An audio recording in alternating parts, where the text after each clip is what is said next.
Salve, salve galera do InfectoCast, bem-vindos a mais um episódio. Aqui quem fala é o William. Oi pessoal, aqui é o Lino. Hoje a gente tem um episódio que o título é esse mesmo. A gente quer falar de uma bactéria que a gente chama da adiferentona. Isso aí a gente vai começar a discussão com o caso clínico que eu vou trazer sem o diagnóstico para vocês. O William já sabe o que é, mas aí a gente vai discutir primeiro a partir dos diagnósticos diferenciais que essa apresentação nos proporciona e depois discutir um pouquinho dessa doença, tá bom?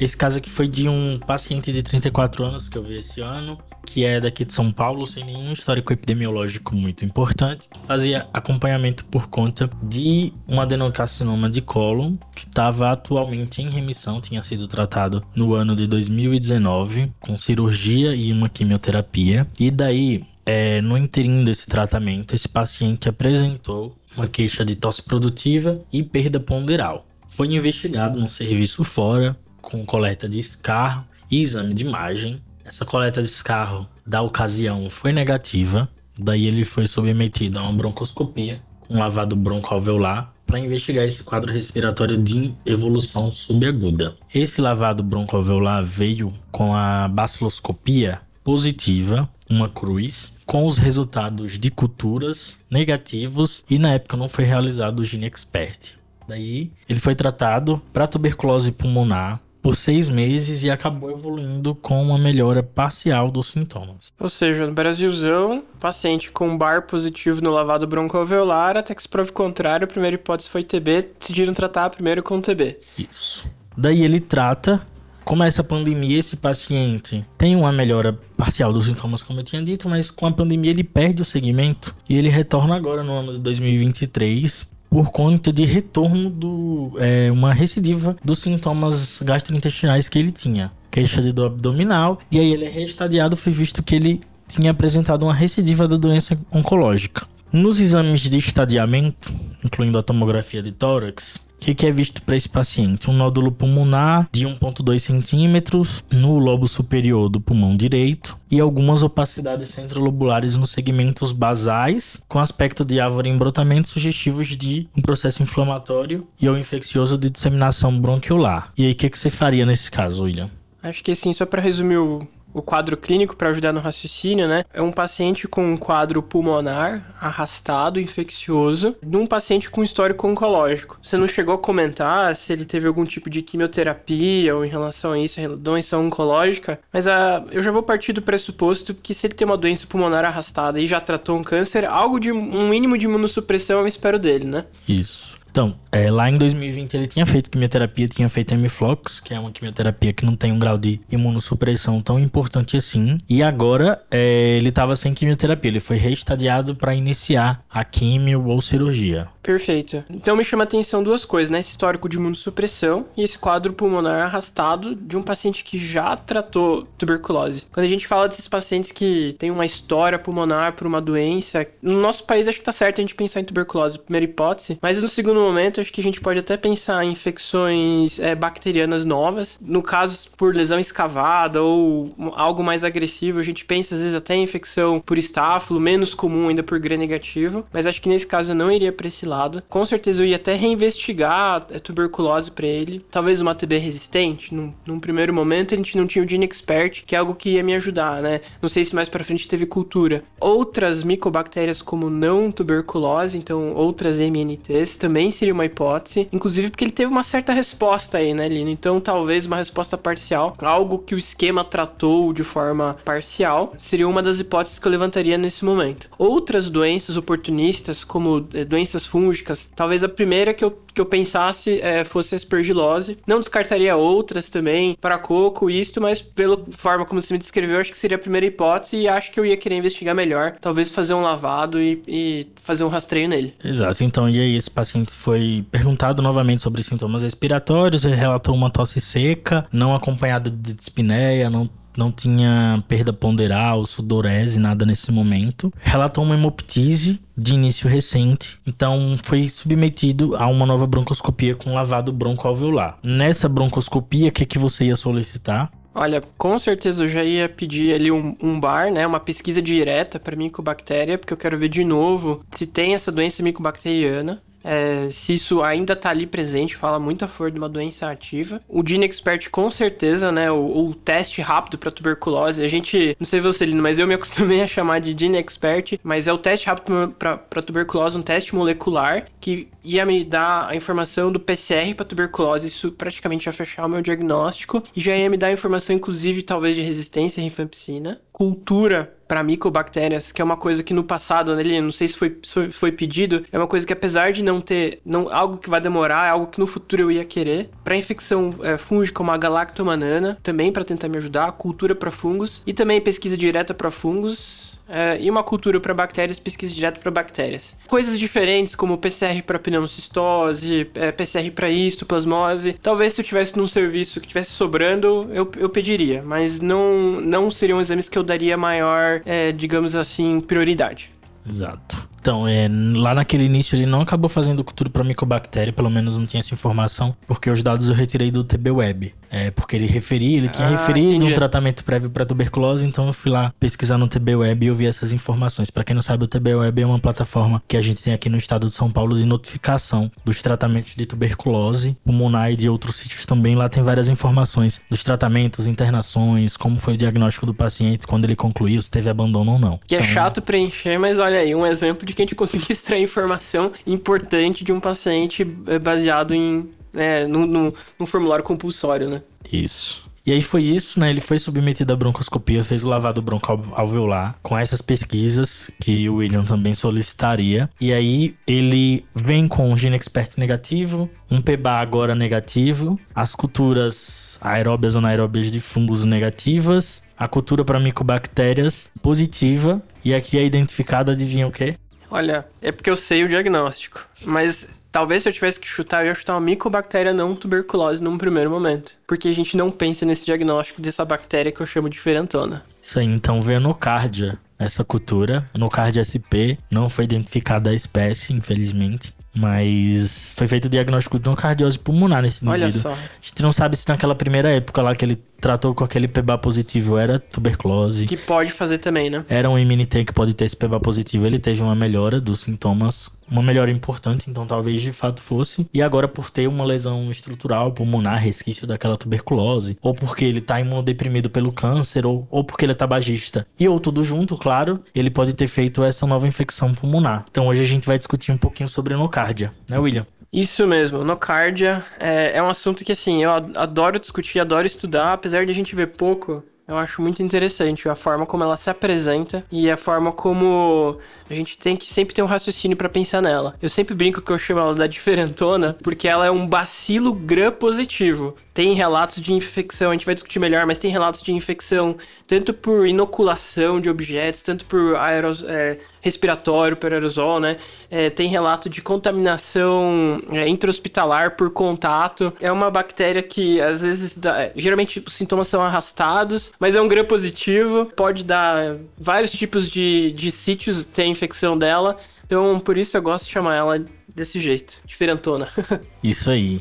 E é difícil a gente ver, mas eu acho que quando a gente vê, a gente não esquece, sempre lembra, né? É inesquecível. Uma vez que você vê um caso, você não esquece. Então, a nocardia, como o William falou, é uma bactéria, um bacilo gram-positivo que faz parte da ordem dos Actinomycetales. E existem várias espécies e mais de 50 que são patogênicas para seres humanos. E ela guarda uma característica comum às micobactérias. Ela possui ácido micólico na sua parede. E isso aí faz ela ter essa característica de ácido álcool resistência. E por isso, baciloscopias podem vir positivas e, na verdade, não ser o que a gente está mais acostumado no dia a dia, de ser tuberculose ou de ser um imunité, na verdade, ser uma nocardia, né? Então, só para talvez exemplificar ou explicar um pouquinho melhor, esse exame é meio que operador dependente. Então, o microbiologista vai colocar ele na lâmina e vai olhar o olho lá e vai laudar baseado nisso. Então, realmente, né, ainda mais a gente que não vê muita infecção por nocardia, pode se passar como tuberculose, porque você vê o bar positivo, né, o bacilo positivo, que na verdade é a nocardia, e, digamos assim, errar o diagnóstico.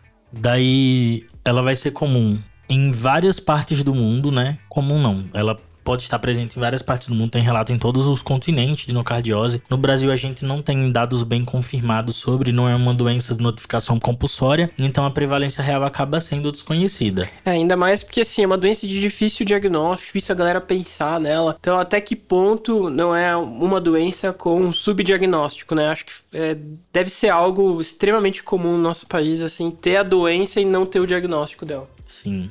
É uma bactéria ubíqua no ambiente, daí como o William falou, ela vai poder ser transmitida por diversos meios. A forma mais comum de transmissão é a inalatória, e aí acaba sendo que a forma mais comum de doença é a doença pulmonar. Porque no geral é uma bactéria ubíqua no ambiente, as pessoas podem entrar em contato em diversos momentos na vida, acabar resolvendo essa possível infecção, mas no indivíduo que tem alguma imunodepressão, ela pode se manifestar de forma mais agressiva. Daí compreendem diversos fatores de risco para tal. O principal na literatura é o uso de corticoides, mas o uso de diversos outros imunossupressores, como os inibidores da calcineurina para aqueles pacientes transplantados, o uso de imunobiológicos, também tem sido descritos como fatores de risco para nocardiose. Perfeito, Lina. Eu acho bem legal a gente separar, talvez, os grupos de risco ou a forma de transmissão em dois grandes grupos. O paciente que pode ter nocardia, ou seja, o paciente imunossuprimido. Aí eu vou bater a tecla nisso que você falou, paciente de uso de corticoide. Isso é bem descrito na literatura, em altas...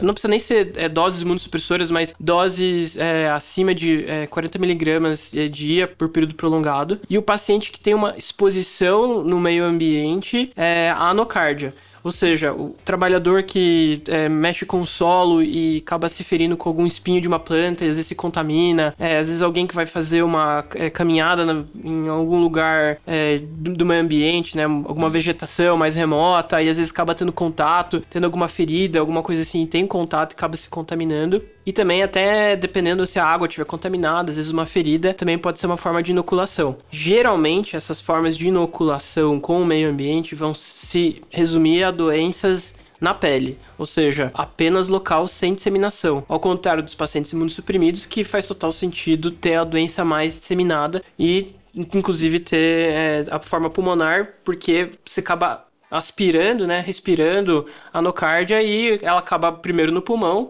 por isso a primeira infecção lá. Isso aí. Então, separamos em dois grandes grupos, né? Os pacientes que têm a forma de inoculação e a forma de inalação. A forma de inoculação, como ele já falou, vai se traduzir em doença cutânea. Essa forma de inalação vai se traduzir em doença pulmonar e ou disseminada. Então, basicamente vão ser os pacientes imunossuprimidos, seja pelo uso de imunossupressores como corticoides, imunobiológicos, pacientes transplantados de órgãos sólidos ou de células-tronco e ainda aqueles que têm neoplasias. E mais antigamente, mais no início da pandemia, também tinha um relato aumentado de pacientes com HIV/AIDS que desenvolviam nocardiose. Então esses 4 grupos são os mais importantes para a forma pulmonar e disseminada. Outros fatores que também são muito importantes são exposições relacionadas à assistência à saúde, assim, muito importantes, não em termos de frequência, mas como o William falou, tem relatos já na literatura de infecções relacionadas à assistência à saúde, de nocardia, pacientes que têm infecção de corrente sanguínea relacionada a catéter, infecção de sítio cirúrgico e outros dispositivos associados, né? Tem relato de caso que eles já encontraram surtos em hospital e depois foram ver, tinha na mão de a mesma cepa que tinha na mão de um anestesista. Pacientes que passaram em procedimentos cirúrgicos tiveram esse surto, eles foram encontrar lá. Então, a princípio, foi essa forma de disseminação. Imagina aí, um surto de nocardia no seu hospital. Acho que da mão do anestesista. E não, imagina pra descobrir isso, né? O quão difícil deve ter sido. E aí, fora isso, vão ter outros fatores associados também, né? Pacientes pneumopata crônicos, seja por conta de uma infecção prévia que causou alguma alteração estrutural, diabéticos, pacientes etilistas, então tem vários fatores descritos aí que expõem o paciente ao risco de ter uma nocardiose. Perfeito, Lina. Então, só para resumir aqui, quando a gente tem um paciente no meio ambiente que se pegou por uma contaminação direta, a gente vai pensar em lesão apenas da pele, que é menos provável, mas pode se disseminar. Grupo imunossuprimidos, e a gente coloca todos os transplantados, HIV, todo mundo no mesmo pacote. A principal forma de apresentação é pulmonar. Mas, agora vamos falar um pouquinho mais da disseminação da doença. Apesar de ela gostar muito de pulmão e muito de pele, também tem um terceiro local que ela adora se difundir. Isso. Então, a nocardia também tem um tropismo por células neurais, então tem um risco desses pacientes apresentarem doença do sistema nervoso central. Não é tão comum assim. vai ocorrer principalmente nos imunodeprimidos, em quem não tem um sistema imune eficaz para combater essa disseminação. Tem relatos na literatura de até 20 a 50% dos casos com doença disseminada, não necessariamente de acometimento do sistema nervoso central. Mas quando ocorre disseminação é o local mais comum. Quando vem de um sítio pulmonar, o local mais comum para ela aí é o sistema nervoso central. Quando vem da pele, o local mais comum para disseminar é o pulmão. Mas a gente sempre tem que lembrar também do sistema nervoso central. Essa tríade, pele, pulmão, sistema nervoso central, é algo que se você vê um paciente com essas três coisinhas e não tá fazendo o diagnóstico, nocardia tem que pipocar. O caso que pra mim foi simbólico, né? A gente até tava conversando antes aqui, Olino, casos que a gente vê e que te marcam. O caso que eu vi era uma paciente que fazia uso crônico de corticoide por uma doença, era uma reação alérgica, era algo assim, até ela se automedicava. Depois a gente até acredita que por causa dos sintomas que ela tinha, ela usava mais corticoide, por isso mais. Então a gente não sabia em até que ponto isso foi um fator que isso muito influenciou na doença. E ela ela tinha alguns nódulos na pele, tinha nódulos no pulmão e tinha um realce duplo em anel, né, na tomografia de crânio. Num primeiro momento, a gente achou que era um câncer de tireoide que tivesse com metástase. E depois, investigando um pouquinho melhor, que a gente foi fazer o diagnóstico. Mas demorou pra fazer o diagnóstico. O desfecho da paciente não foi favorável e a gente acredita justamente por causa disso, porque demorou pra gente pensar no quadro. Sempre um problema dessas doenças que a gente pensa pouco, atrasar o diagnóstico e o desfecho do paciente piorar. Mas então a gente vai lembrar basicamente nesses casos, né? Em quem tem doença pulmonar, em quem tem alguma doença pulmonar e imunossuprimido, quem tem alguma doença de pele pós-inoculação, e nesses casos de sistema nervoso central, geralmente fica um pouco mais difícil. No cardiose nunca vem como a primeira opção em nenhum desses, mas em sistema nervoso central fica mais difícil ainda, né? Eu diria. E uma coisa que eu ia falar, assim, das formas de apresentação, por exemplo, na pele, ela pode fazer úlcera, celulite, nódulo subcutâneo, pode fazer abscesso. Mesma coisa no pulmão. As formas de apresentação são muitas. Você pode ter uma pneumonia, um aspecto de pneumonia em formação. Você pode ter uma lesão cavitada, exatamente igual a tuberculose faz. Você pode ter múltiplos nódulos e chama muita atenção no sistema nervoso central, lesão em anel com realce. Sim. Então, a gente deve pensar em nocardiose diante de inúmeras apresentações clínicas, certo? O tempo de evolução também é bem variado. Para pulmão pode ser um quadro agudo, subagudo, crônico. O paciente pode estar em insuficiência respiratória ou ter sintomas bem frustros. Os padrões de apresentação radiológicos são muito variados, como você falou, pode ser uma bronquiolite, pode ser uma lesão nodular, uma lesão escavada, uma lesão consolidativa. Então, fica difícil fazer o diagnóstico assim. No caso cutâneo, né? Geralmente vai ocorrer após uma inoculação direta. Quem teve um histórico de uma lesão de pele, de um ferimento primário ou contaminação de uma ferida pré-existente, né? E aí pode fazer diversas formas, como você falou, sendo que uma que a gente inclui geralmente no diagnóstico diferencial é a linfangite nodular, né? Aqueles pacientes que a gente às vezes pensa que pode ser esporotricose. Esporotricose é um diagnóstico diferencial super relevante. Sim. Aqui. Daí pode ser onocárdia, mesmo padrão, aqueles nódulos eritematosos ascendentes, seguindo um cordão linfático. E no sistema nervoso central, como o Ian falou, esse padrão de realce em anel é o mais comum, porque a forma mais comum de apresentação são os abscessos cerebrais, que podem ser únicos, múltiplos. Geralmente o paciente tem um quadro encefalítico, tem um déficit focal. Às vezes ele tem até um quadro assintomático que surpreende durante o estadiamento do paciente. Você vai lá e vê que tem uma lesão em sistema nervoso central. Às vezes tem relatos na literatura de algumas séries de casos de até 45% de pacientes com acometimento do sistema nervoso central assintomáticos. E meningite aqui não é comum, raramente ocorre. Só queria falar uma coisa, ali no caso que eu vi, assim, eu vi mais de um caso, mas o primeiro que eu vi, quem fez o diagnóstico, inclusive sugeriu no laudo, foi o radiologista. Ele viu esse realce em anel e escreveu: considerar a hipótese como diagnóstico diferencial doença granulomatose nocardiose. Nossa. Foi bizarro, assim, porque geralmente, né, a gente não pensa assim quando vê uma lesão e já levanta a hipótese diagnóstica, né? Fica parabéns ao radiologista que sugeriu e acertou o diagnóstico. E vocês fizeram o diagnóstico pela pele, pelo pulmão? Perfeito, acho que a gente pode até falar sobre diagnóstico agora, Lina. Assim, no caso, toda vez que a gente vai fazer o diagnóstico de nocardiose, a biópsia pode ser uma saída. Tanto biópsia em lavado broncoalveolar, biópsia do sistema nervoso central, mas se você tiver o lugar mais fácil, que geralmente é a pele, vai ser na pele.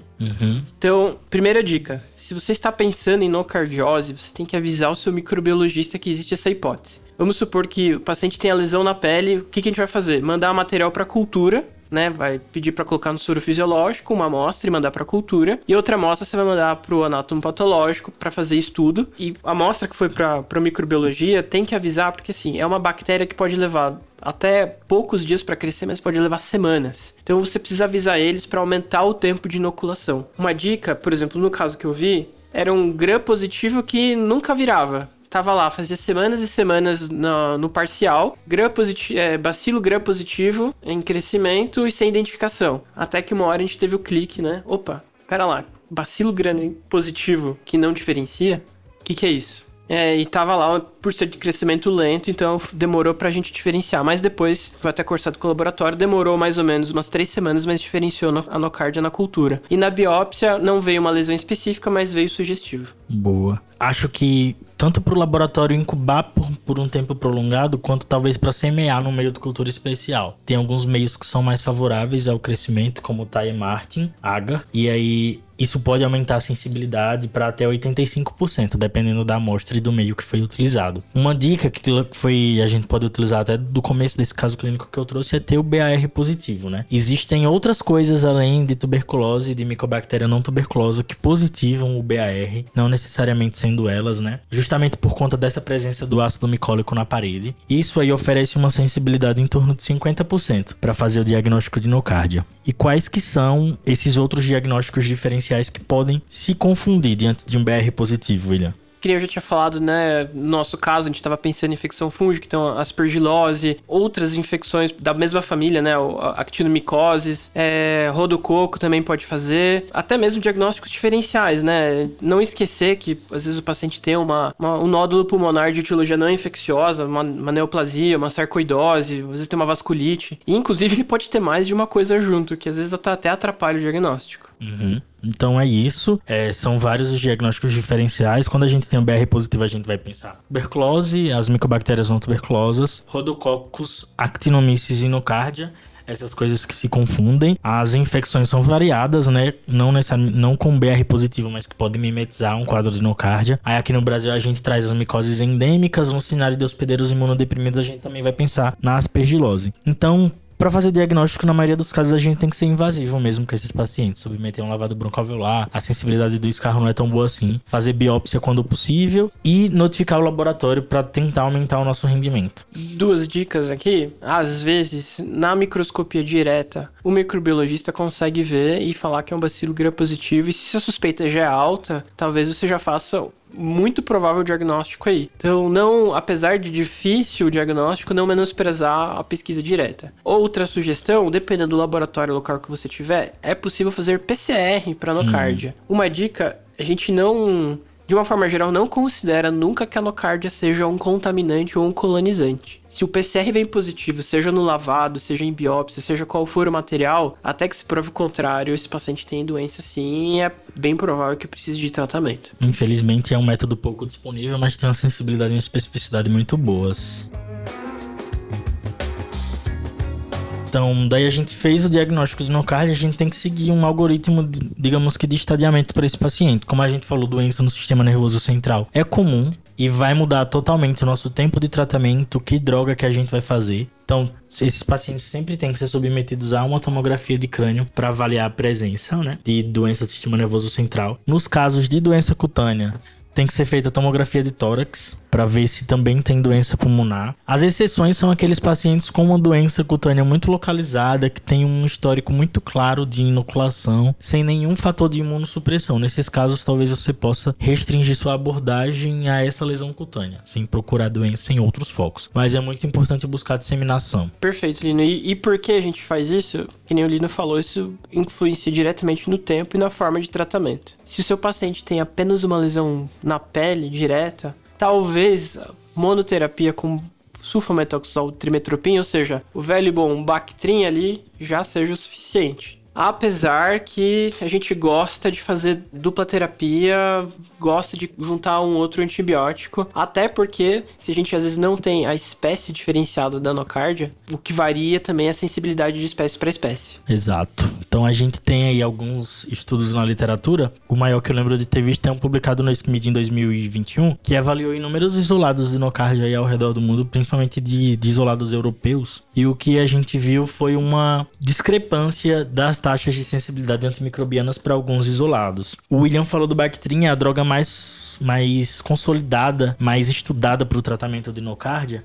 Mas mesmo ele, quando a gente vai ver na literatura, tem taxas de sensibilidade variando entre 60% e 100%. Então tem um número de pacientes que pode não ter resposta a esse tratamento. Por isso que às vezes a gente gosta de fazer terapia dupla. O ideal seria, de fato, ter a espécie em mãos e realizar o teste de sensibilidade antimicrobiana para inúmeros antibióticos para a gente poder ter um arsenal terapêutico melhor. O Bactrim é a droga mais estudada, mas existem várias outras que também têm eficácia e ação contra a nocardia. Dentre elas eu cito os aminoglicosídeos, principalmente a amicacina, os carbapenêmicos, principalmente o imipenem, que mostrou ter uma sensibilidade in vitro maior, uma ação in vitro maior também contra a nocardia. Daí a gente tem quinolonas como cipro e moxifloxacino, o ceftriaxone e a linezolida. Então são vários antibióticos que a gente pode usar, mas atentando para quê? E quase inexistem ensaios clínicos randomizados sobre o tratamento de nocardia, e a maioria da experiência que tem na literatura deriva de séries de casos ou relatos de casos. Então a gente vai falar um pouquinho agora sobre qual droga escolher, por quanto tempo.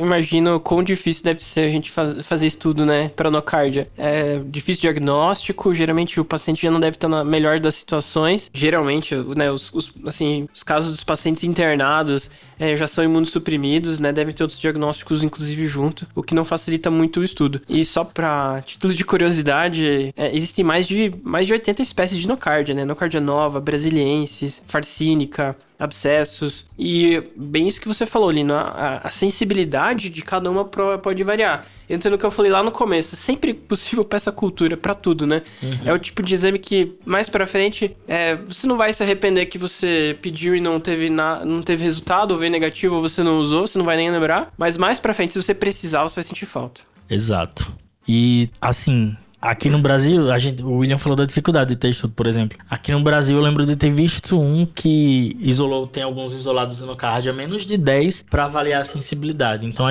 no nosso meio, a gente já não tem tanto estudo assim que nos forneça bases sólidas para o tratamento, né? Esse estudo que tinha menos de 10 pacientes, todos eles tinham sensibilidade ao Bactrim. Então talvez o Bactrim seja uma droga muito útil aqui no Brasil. Mas em outros cenários tem taxas de resistência um pouco aumentadas. Perfeito. Então sempre que possível fazer o teste de sensibilidade antimicrobiana. Perfeito. Então, Lino, a gente já falou aqui bastante do nocardia, já falou em quais situações você vai pensar, seja por inoculação ou paciente imunossuprimido. Já falou aqui, né, das predileções dela, pulmão, sistema nervoso central e pele. Já falou sobre a forma de diagnóstico, né, que você pode fazer tanto por cultura, anátomo patológico, PCR, ter uma suspeita clínica baseada em exames de imagem, tanto o sistema nervoso central, pulmão e pele, que seria a tríade clássica. E, por último, agora a gente vai falar do tratamento da nocardia. Então, vamos falar um pouco sobre o tratamento, né? Tem isso que eu falei que a sulfa é o antibiótico mais usado para tratar. Mas primeiro vamos falar sobre quando fazer monoterapia e quando fazer terapia combinada. Então, a monoterapia vai ficar restrita basicamente àqueles casos leves, principalmente os casos de pele não invasivos ou as infecções pulmonares leves, onde o hospedeiro não é imunocomprometido e está oligossintomático. Então vão ser casos bem pontuais onde a gente faz monoterapia. E aí, se a gente faz monoterapia, a droga de escolha em geral é o Bactrim. Talvez dê pra resumir, aquele paciente que eu quero tratar ambulatorialmente, talvez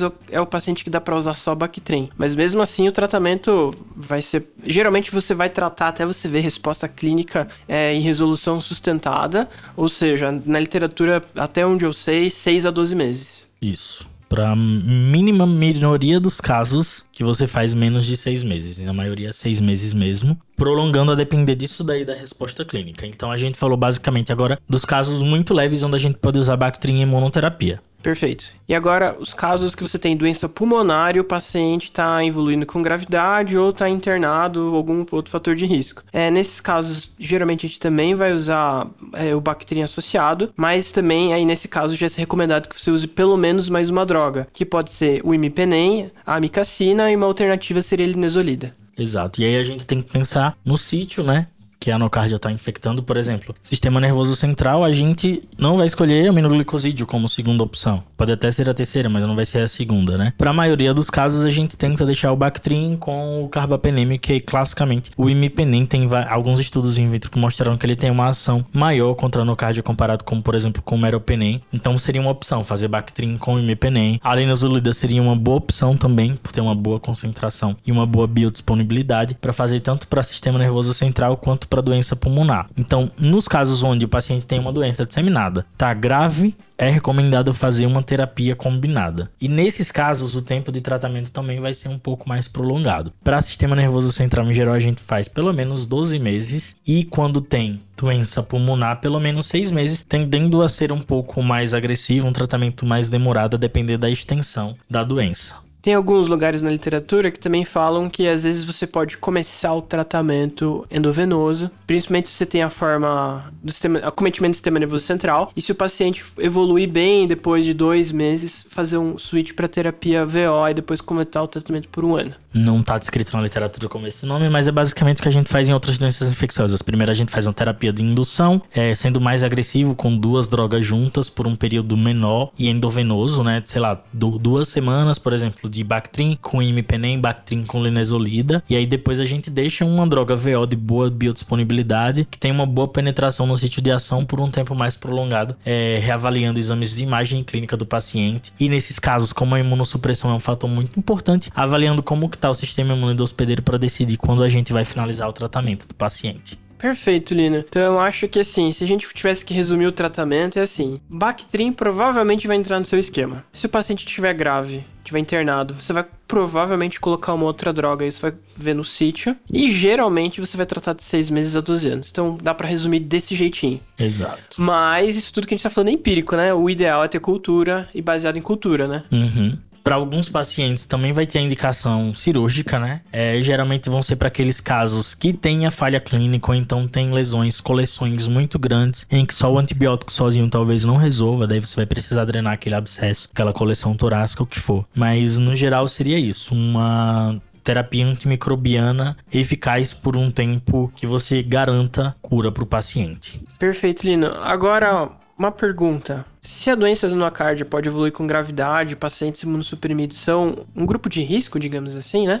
São um grupo de risco? Será que a gente não deveria ver mais essa infecção? Você acha que tem alguma coisa que acaba influenciando que a gente acaba vendo menos? Então, classicamente, né, muitos desses pacientes imunodeprimidos acabam fazendo uso do Bactrim como profilaxia para pneumocistose, na maioria dos casos. Mas, como a gente sabe, o sulfametoxazol ele vai ter uma ação contra a anocardia. Então, talvez esse seja o fator que influencie na diminuição do número de casos, né? Há alguns relatos na literatura de breakthrough infections de infecções breakthrough, né, que vão aparecer mesmo durante a profilaxia com Bactrim, mas talvez uma vantagem que alguns estudos até trazem de usar o Bactrim como profilaxia para PCP seria proteger contra outras infecções. O que a gente tem aí um pouco em debate na literatura é que será que a dose de 3 vezes por semana do Bactrim, como algumas pessoas ficam, seria o suficiente para proteger? Acho que essa é uma grande pergunta. Inclusive, teve um estudo recente que fez uma revisão sistemática do transplante de órgãos sólidos e viu o benefício, mas justamente interrogou aí a questão da dose, né? Qual que é a melhor dose para esses pacientes? Acho que na prática, ainda assim, acho que é uma infecção que talvez não seja tão comum ao ponto de a gente querer universalizar uma dose maior para profilaxia. E talvez ficar um pouco mais tranquilo nesses pacientes que já estão sob profilaxia, porque tem inclusive, por exemplo, pacientes de transplante de medula, quando você troca a profilaxia por outra droga que não seja sulfa, parece que aumenta um pouco o risco de nocardiose. Mas também, isso tudo são estudos geralmente com N pequeno, sem muita força de evidência. Então, é isso, a gente também deve pensar nos casos dos pacientes que estão em profilaxia por ter esses relatos de algumas infecções que acabam escapando, mas de fato o risco talvez estivesse diminuído. Qual que seria o prognóstico da anocardia? A mortalidade vai ser muito maior nos pacientes que têm depressão e tem doença disseminada. Em alguns estudos chega até metade da casuística, levando a um desfecho desfavorável por conta disso. Então os fatores de bioprognóstico seriam esses: a doença disseminada, a extensão da doença, paciente que teve atraso no diagnóstico, que tem uma imunodepressão muito grave, inclusive paciente com um AIDS muito imunodeprimido, pode ser um prognóstico pior para esse paciente. Exato, Lino. Experiência pessoal, eu tive 2 casos. Um fez diagnóstico tardio, a evolução foi desfavorável, veio a falecer. E o outro foi meio que um achado, assim. Era um paciente, uma pessoa vivendo com HIV, tava fazendo um rastreio, a gente achou que tivesse tuberculose pulmonar. Inclusive, ele fez o diagnóstico de histoplasmose disseminada e também veio um PCR para nocardia positivo. E a gente decidiu tratar. E o paciente teve um bom desfecho, evoluiu bem. Mas, assim, foi meio que um achado, né? Acho que pensando pra fazer o diagnóstico, né? Tipo, lembrando que ela existe, não é uma coisa que nem quem é infectologista, nem eu na residência de infecto, por exemplo, vi 2. Então a gente tem que pensar pra poder diagnosticar. É o tipo do caso que, assim, se eu tivesse que resumir, dar uma dica pra alguém, se o paciente tem um nódulo na pele, com lesão no pulmão e lesão seminervoso central, é obrigatório você levantar a bola desse diagnóstico. Qualquer outro paciente que tem um diagnóstico diferencial de tuberculose, que o diagnóstico minimamente não está redondo ou o paciente não está melhorando com a resposta, também tem que ser um diagnóstico diferencial. Eu acho que são essas duas situações que você não pode deixar passar a hipótese de nocardia. Perfeito. Então, é isso aí, pessoal. Só finalizando o caso, né, que eu comecei e não terminei, foi feito o diagnóstico de nocardia. O paciente acabou sendo internado por conta da hemoptise que ele estava sofrendo. E aí, a tomografia dele tinha uma extensão bem considerável. Naquele momento, ele tinha uma lesão no membro superior, uma lesão de pele nodulado, consistência amolecida, pouco dolorosa, mas de uma evolução um pouco indolente, que a gente ficou meio na dúvida se pudesse ser uma lesão de nocardia ou não. Biopsiamos até ter o resultado. Como tinha suspeita de ser uma doença disseminada num paciente imunodeprimido, a gente preferiu deixar a terapia dupla. Ele ficou com imipenem e Bactrim. Ele não tinha sistema nervoso central? Não tinha sistema nervoso central, tomografia de crânio era normal. E aí... Pode ser que até ia disseminar, mas não deu tempo, né? Exato. A gente acabou fazendo imipenem e Bactrim por 14 dias, tivemos o resultado, o anatomopatológico da biópsia. Ele acabou ficando bem, não recidivou mais episódio de hemoptise, daí recebeu alta com Bactrim, hoje se encontra bem. Maravilha. Acho que foi tudo, então? Foi tudo. Falamos aí da diferentona, a nocardia. É isso aí, pessoal. Falou! Espero que vocês tenham gostado desse modelo novo aí do episódio. Falou, pessoal. Tchau.